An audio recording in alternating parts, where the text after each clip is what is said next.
The Tories have lost control of our borders and failed on levelling up, which has given Nigel Farage the perfect opportunity, says Matthew Goodwin. Something remarkable is happening in British politics.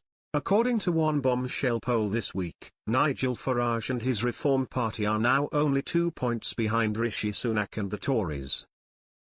Having officially returned as leader of Reform this week and announcing his plan to run for Parliament in the Essex seat of Clacton, Farage is clearly boosting his party's visibility and support.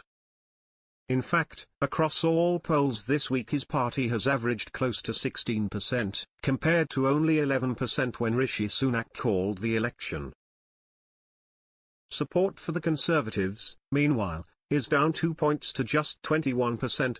This is the opposite of what the Prime Minister and his party need and suggests Reform UK could soon draw level with, if not replace, the Conservatives, which would cause total mayhem in Westminster. So what's going on?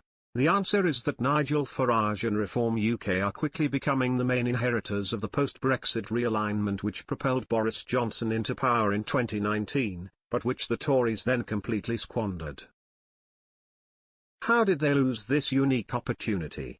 By presiding over the acceleration of mass immigration, by losing control of the borders, by failing to level up the left-behind regions, by refusing to take on the woke warriors, by staying far too focused on London's liberal middle class. Over the last 4 years Rishi Sunak and his party have angered and alienated all those voters who took a punt on Brexit and then Boris, but who today, increasingly, feel like strangers in their own country. The Tory elite might loathe Farage, but the reality is many voters are furious with what the Tories have done to the country. In 2019 they were promised lower, controlled immigration. But since then they have been given the very opposite. And now Nigel Farage is tapping directly into this steeper shift, talking over and over again about only 3 issues: immigration, immigration, and immigration. You might not agree with Farage. You might find him inflammatory. You might find him divisive. But the fact remains, many people in this country quietly nod their heads in agreement when he sets out his core messages. We need to reduce immigration so we can prioritize the British people. We need to take on radical Islam and push back against people who hate Britain. We need to spend more time feeling proud, not ashamed, of who we are.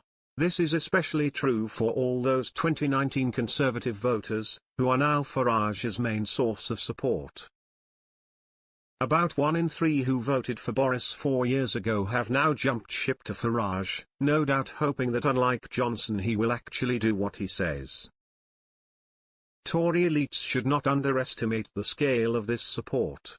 This week, more than half of these voters said they want to see Farage elected to Parliament.